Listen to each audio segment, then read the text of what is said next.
I am absolutely delighted to join us in this conversation. As has become habit, I must first ask, am I audible? Can you hear me? Can I be Yes. heard? Am I clear? I Yeah. am blessed with pigment. Am I visible? Do we need more lighting? Honorable Osiany, you are all of the above. You are clear, you are audible, your background is beautiful, your lighting is perfect. Who is the And you're politician right, here? it is important. Professor or You can me? talk to yourself for an hour if you're not careful. So it's important to confirm these things. So thank you. I'm delighted and thank you very much, everybody. I am so grateful to be here to speak to and with you this afternoon. I was just laughing, saying this is the first time that government has kept time and the private sector and academia have not kept time. Uh, but that said, I am so delighted. It's been very edifying to listen to each one of you, to listen to the perspectives from the private sector as well expressed by Geoffrey.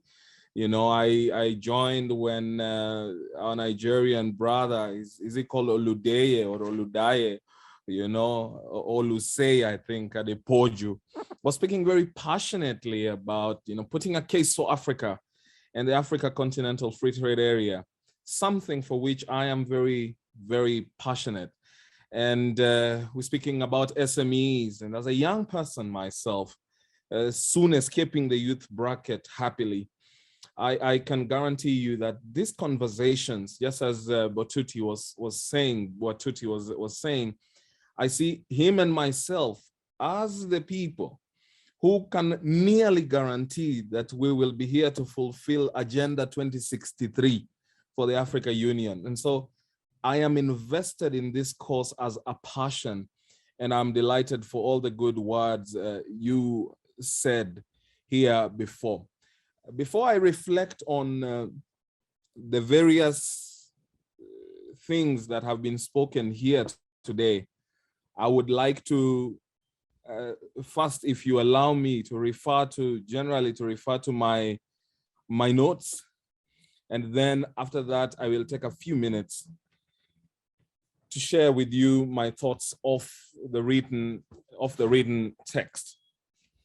And so, as I said one more time, thank you very much. The Dean, Dr. Njenga, thank you so much. I received an invitation from Madam Rosemary Olale, and later I was contacted by the very able Dean, to you, Professor Ruth Kiraka, to Mr. Mbaya, Martin, and all of you good ladies and gentlemen here today. I am delighted to be part of this conversation with you this afternoon, a conversation on driving the SME growth and competitiveness through agribusiness.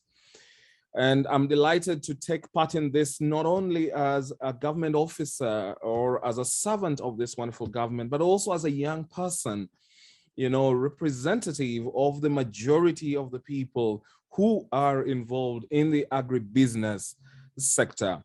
I'd also like to recognize the pivotal role played by the Strathmore Business School in supporting micro, small, and medium enterprises, particularly the agricultural sector, through the Agri-Food Innovation Hub and many others, as have been stated here before. You know, your support in training and research programs cater for a huge chunk of what is needed to be done right in the agribusiness sector. This sector is a very significant sector for our economy, as we all know that it constitutes a very critical economic segment with about 7.4 million enterprises that create employment for about 14.9 million Kenyans, and that in and of itself accounts for about 93% of our total labor force as a country. The overview of the agricultural sector is well known to you. I'm speaking to the people who take interest in this. But yes, roughly about 33% of our GDP is agri-based, you know, and 40% of our total population attributes its livelihood to the agricultural sector. And out of this, 70% of the total rural population is about agriculture, as well as 25% of our annual workforce. But the smallholder agriculture is the primary mode of agricultural production in Kenya, as we all agree, and it accounts for 70% of the marketed agricultural production. But only 10 to 20% of smallholder farmers in Kenya are part of the formal value chain. Professor Ruth Kiraka has just said, how this value chain has been among the words that have been repeated and reiterated during this conference. And agriculture is not only crucial for food security, but also as a base for industrial development for our country. The sector is central to Kenya's Big Four agenda, as we all know, realizing that the president's legacy agenda has four facets, and agriculture and food security is a key component of that, to understand that we must feed ourselves. In the face of the raging hunger in the nation today, it couldn't be a better time to discuss the place of SMEs and agribusiness in contribution to the GDP and also alleviation out of poverty, as well as assuring a country and its people of food sufficiency. All right. And the country's central agricultural exports, as we all know, includes tea, coffee, cut flowers, and vegetable. And Kenya today is proudly the world's leading exporter of black tea and cut flowers. Whereas we are the leading exporter, that hasn't mean that we have exhausted enough of what we could do as a country in the export market. We could do much more, both in tea, exported tea and cut flowers, and in all other sectors, as have been alluded to by all of you. In 2020, globally, there were more than 1 billion poor and hungry people. What that means is that Africa also had a fair share of hungry mouths to be fed. Unfortunately, that number could increase based on the current population growth forecast that estimates that there will be about 50% more people suffering hunger in 50% more people by 2015. Feeding the projected 9.1 billion people will require overall global food production to increase by 70%. And food production in developing countries such as Kenya will have almost doubled. Today, as we speak about the Africa Continental Free Trade Area, we look at the 1.2 billion people in the African continent. This number is set to skyrocket, as is with the rest of the world.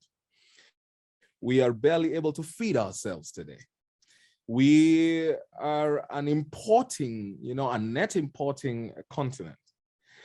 And yet we account for the largest percentage of world's arable land. Therein lies a problem. Now, I listened to Diana speaking, quite passionately about why we need to do what we need to do. And Eunice Mutua specifically put this at the feet of the young people of our continent and what they must do in order to secure the gains that the Africa Continental Free Trade Area brings. Volatile food prices, population growth, low agricultural productivity, and climate change's potentially devastating effects make it a particularly daunting challenge for all of us. This challenge of securing a more prosperous future for the world poor and hungry looks mountainous, but is definitely surmountable by all standards.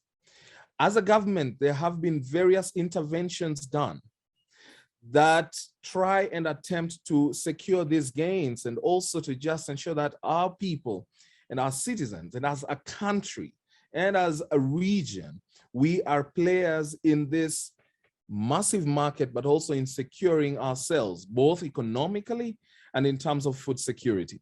To promote agribusiness in the country, Kenya has embarked on various programs to improve productivity, value addition, and commercialization. For example, the government has, through the Micro and Small Enterprise Authority, done cold storages. Now, the first phase has been able to achieve 3 cold storages. We have a cold storage in Meru, we have a cold storage in Kisii, and we have one in Nyandarua, which are some of the most agri-active counties in the country.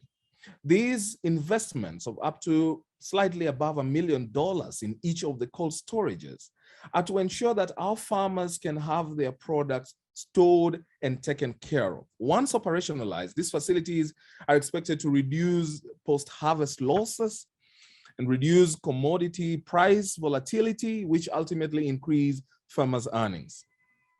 But also, the government is trying to ensure that we promote value addition of agricultural commodities, which again, Professor Kiraka said, has been something spoken about here severally. I have always heard whenever we go, to a market, any market in the country, in the evening, they will tell you, bei ya jioni, bei ya jioni. Essentially, it is them facing a reality that if I go back home with my tomatoes, they're rotten.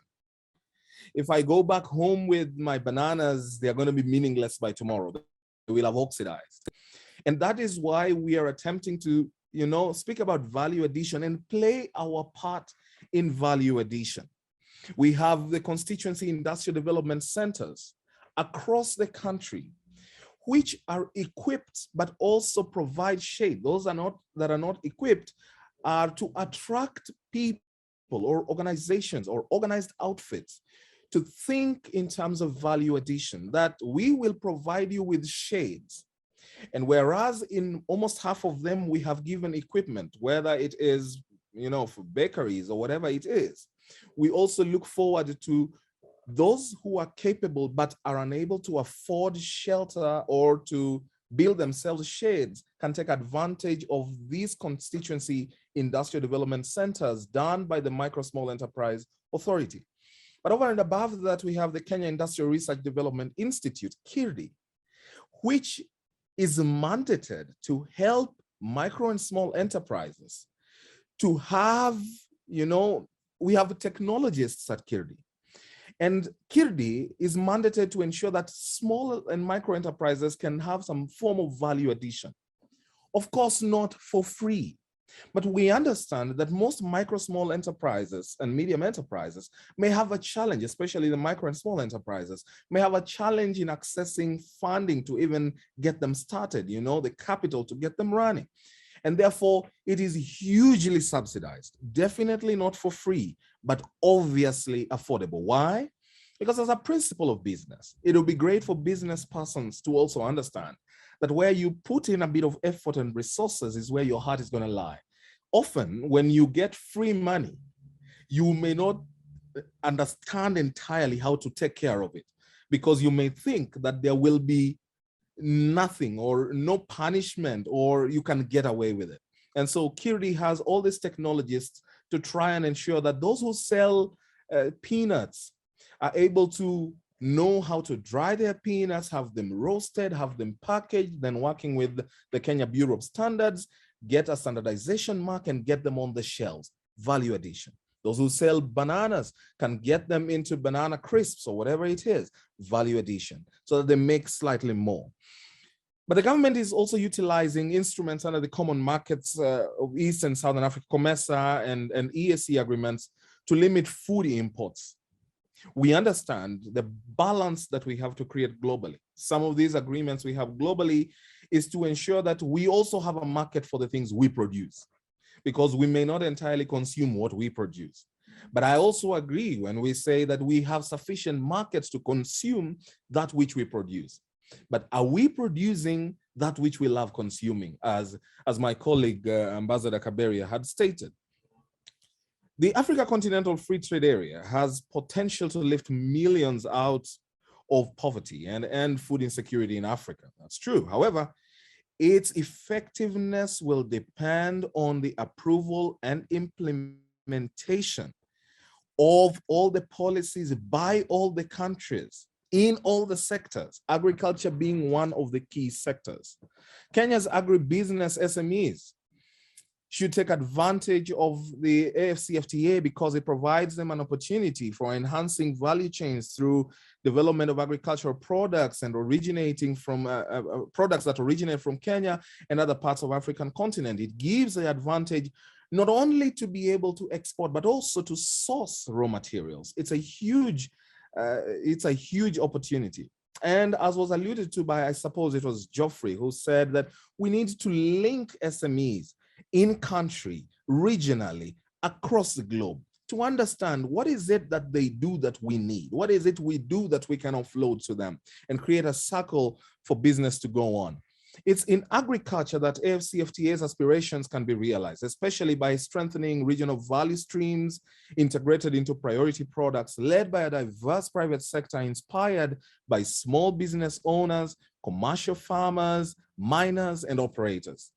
One African market has the potential to create a better, more competitive business environment for agriculture. It has a potential to encourage more investment and ultimately a modern, dynamic, and productive, as well as inclusive and sustainable agricultural sector that can lift millions of Africans out of poverty. The government is working to strengthen the national capacity for food and commodity production for regional markets that will provide a solid foundation for nations to boost regional trade. But policies and programs at all levels ought to encourage the private sector to increase new investment, add value to products, compete with imported goods, and create jobs for our people. I understand, as a person sitting on the end of policy making, how pivotal these policies are to run the sector. But as academia, I bet you know that you are the wheels and cogs upon which policy really truly runs, because you help us as governments to formulate these policies. Now, one of these times I remember being on a panel with an academia, and there was this whole, government should, government must, government ought. And I remember looking across to her and saying, okay, my sister, that's been wonderful conversation. Now tell me, you have me here and now. What do you want us to do? How do you want us to do it? Where do you see the gaps? I have loved listening to every one of you, and I have loved the summary by Professor Kiraka on what has been discussed and what are the proposals, because in so doing, and I really hope that Professor Kiraka, as well as the Executive Dean, we get your proposals at the end of this conference written to us. Do a letter to me and then the Cabinet Secretary, and of course, copying the principal secretaries, because then it allows us room to ruminate over what you have said, compare it with our existing policies, and bridge the gaps where they truly need to be bridged. But what's the way forward? Number one, we need a collaborative approach, as I have spoken here very lucidly. It will take a joint effort between the triple helix of government, academia, and private sector, operating in the context of an entrepreneurial university like yourselves, to facilitate the formulation of favorable policies within a dynamic national innovation system to advance the sustainable development of SMEs in the agribusiness sector, and also to build their ability to compete effectively in the ever-changing market, despite challenges that have recently been posed by COVID, and whose effects we may not have truly understood yet, all right? But also research and development are going to play a very key place, as they have been. There has been discussions about data, that research gives us data. Data informs research. They are symbiotic. There would be need for support by private sector and also definitely government to research and development, allocation of resources towards research and development, because it is what will give us the new innovative methods. It will inform what we do where. Yesterday, I was speaking to someone who is saying they now are working on a product, especially for those in agribusiness, that will ensure that they are able to tell, based on the soil samples and the climate of an area, who is likely to have their crops performing better and getting higher yields. And on that basis alone, you can then grant them better financing. Again, research and development and data. Digital agricultural solutions. These tools have the potential to address some of the challenges experienced by crop buyers and smallholder farmers by making procurement more transparent and operations more efficient, while also improving communication channels and performance monitoring. A number of these tools have been introduced in Kenya. I mean, we are one of the very digitally savvy countries in Africa. Fintech and all these other digital technologies are not new. After all, we are the home of M-Pesa, as I always say. And they've been introduced here on the back of strong mobile money adoption and mobile penetration. And so we have the last mile digitization tools that monitor and optimize agricultural value chains, like is the case with, let's say, Virtual City or DigiFarm for enterprise. Market linkage tools that have formalized agrarian value chains by connecting crop producers and buyers through mobile-based online platforms like Twiga Foods has successfully done, and Tula as well. There's a direct to farmer hubs that serve as digital one-stop shops for a range of agricultural services, such as information and inputs. And I think DigiFarm for consumer has done that pretty well. So there is also need for financial inclusion, which is something that I know, again, has been spoken about here. And on this end, I have gotten to experience firsthand as I relate with the micro, small enterprises and even the medium ones. Of course, about 4% of commercial bank lending is towards agribusinesses, despite the sector employing a large number of Kenyans. And so we hope that the commercial lending itself we will experience an uptick in their commitment to agribusiness by pushing those numbers forward, not only pushing them forward, but also putting favorable terms and conditions that can be met, especially on the back of risk assessment. Once you have seen there is proof that this is a farmer who has been committed to this, who has been able to take a small loan before and has done tremendously well, has demonstrated good credit behavior, then there is no need or basis to be kicked out. Of course, Geoffrey said that he threw the challenge to the SMEs to be a bit more organized, because in so doing, when they come together, they're huger, they have greater collaterals, the banks will come in with the cash. But also there's just the part that the banks have to do. Then there's the part that the SMEs have to do. Then, of course, there's the part that government has to do. And so since most agricultural payments are cash-based, banks often perceive agricultural loans as high risk and can be reluctant to lend farmers without understanding their source and frequency of income. And the introduction of business to pass on digital payments for crop procurement has the potential to de-risk smallholder farmer financing. Then there's also capacity building on best practices that I think is an area that we need to work together towards, and to address knowledge pain points in the agricultural sector and promote best practices that will result in better yields, higher productivity, and eventually open up market opportunities. And as I conclude, therefore, ladies and gentlemen, I want to get across one message today, the message of partnerships. Because partnerships are fundamental to delivering transformational potential of the agricultural sector in Kenya. Partnerships. All actors, including the private and public sectors, the youth, the academia, the media, development agencies and partners, if we work together in a partnership, we can promote the scaling up of innovation, we can deepen our learning processes, and we can share and grow together. The forums such as this one provide very unique opportunities to nurture, to develop, and expand the base of the partnerships even further. And we must seize such opportunities altogether. We and the rest of humanity stand to benefit, not only benefit little, but benefit hugely. But let me also say that while I have been on this end of the prism, having been an SME myself in my other world, and still is, I have realized that the biggest gap that there is information. Information.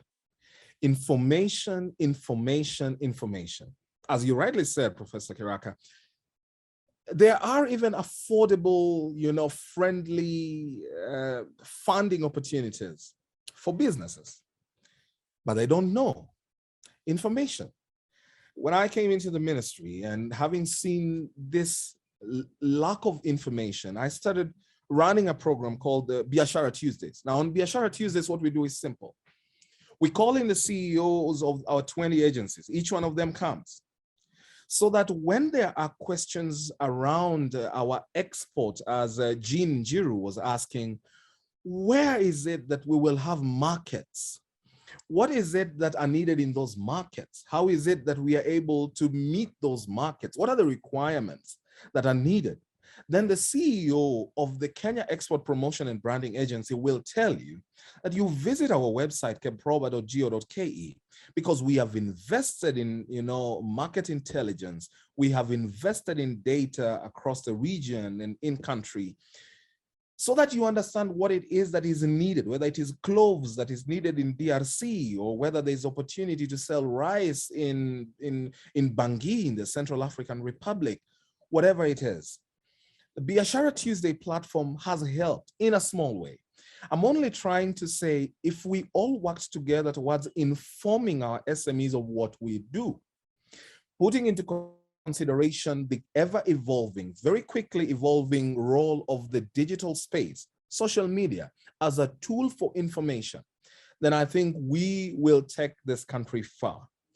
And each one of you, having stated what they believe is a part for them to play, government's commitment is that some of these conversations we have are not conversations in vain, that the policies that we have alluded to, both yourselves and myself on this end, and the initiatives that exist can still be merged, married, refined, remodeled towards a better growing SME sector, especially in agribusiness.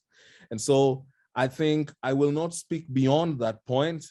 I want to thank you for having me for this conversation. I am grateful. And I think I have alluded to most of the things that I needed to have addressed. Thank you for all the speakers who have been there while I wasn't. God bless you and see you sometime. Over to you, Ruth. Thank you. Thank you very much, Honorable Osiany. And thank you for, again, very insightful and encouraging comments. I've been saying throughout this conference that each time we've heard from government, because we have had a number of people from government speaking, there's a lot of hope that things are improving, or we are getting better. When you talk about some of the things that SMEA is doing with the cold storage, you've said you have three, at least them in 3 counties, and growing. We've talked about the constituency industrial development centers. We've talked about the role of KIRDI. It's very encouraging to know that there's so many initiatives that the government is engaging with. And the challenge you've thrown to me and to the team at Strathmore is to write to you and say, what is missing? What exactly do you want us to do? Can you give us your specific pain points, so to speak? And I think Elisha Bwatuti, when he talked about the project we're engaging, we are undertaking with the USAID, I talked about partnerships, and one of our key partners on that project is going to be government. And so whichever government, even both at national and county levels, that you're going to go to, I know you're not speaking, you may not speak for the counties, but you trust that they're going to open their doors and not give us a hard time. Because one of the things in my experience with the government institutions is that sometimes the doors, I think, are stuck. Maybe they need to be opened more often so that they don't get too stuck, because you try and push the door and push and it doesn't open and nobody listens to you. But when it finally opens, you have a way in and you can go in again and again. So in fact, the Ministry of Industrialization and now Ministry of Livestock and Presidential Delivery Unit on SMEs, they become our great friends. We can call on them at any time and they show up, because we have developed the partnership. And so we're hoping to develop more partners in that regard. So thank you very much for opening your door too. You can be sure we will come knocking again and again. I just want to ask you one question before I close this session. Yeah. We are used to, and maybe this is a question maybe you haven't been asked often, because most times, as you said, people say the government should do this and the government should do that. The famous serikali saidia. So I want to turn that question upside down and say, now that you're the serikali on that side, What are your pain points that we in this conference should be addressing? What is it that we can do to address some of the pain points that the government may be experiencing to help us move forward? Well, I think, as I alluded to before, one of the things that I've seen is an obvious frustration is the area of funding. And the area of funding for SMEs is entirely because of a horrible credit culture previously. You reckon that the Youth Enterprise Fund, for example, gave out money to young people and that money just did not come back.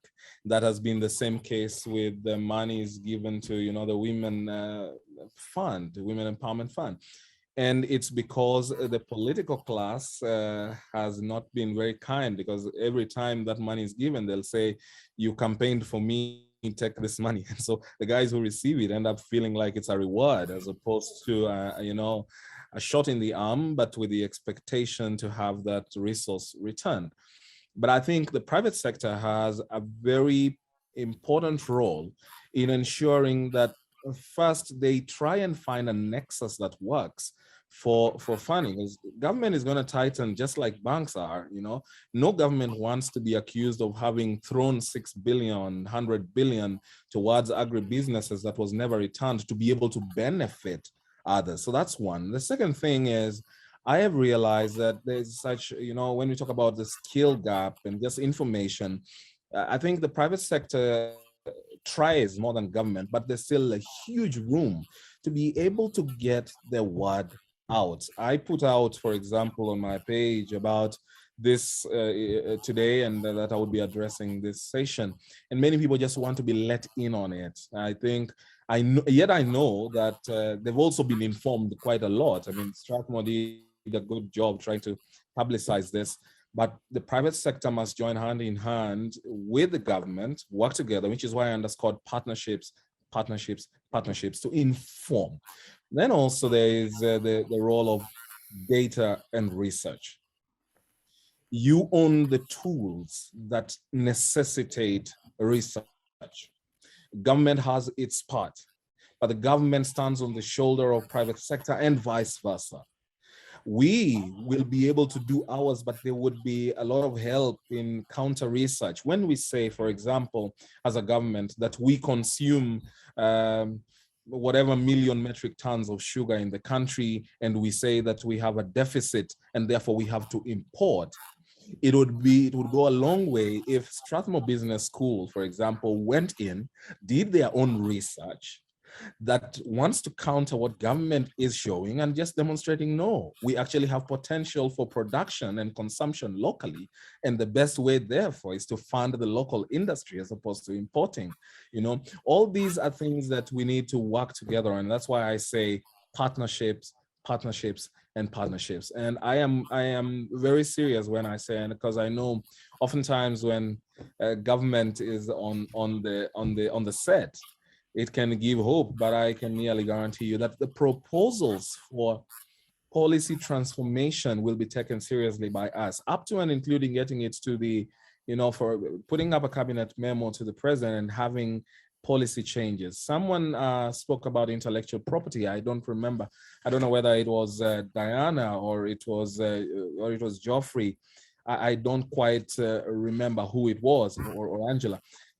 But I think we have an intellectual property bill right now. Not even a bill. I mean, the intellectual property, bill, almost ready for assent. It's gotten to cabinet. And we hope that it will be able to address issues around IP, in the sector, so that the academia don't feel slighted as they are tilling their brains and letting others ride on their brains to till farms and bring money.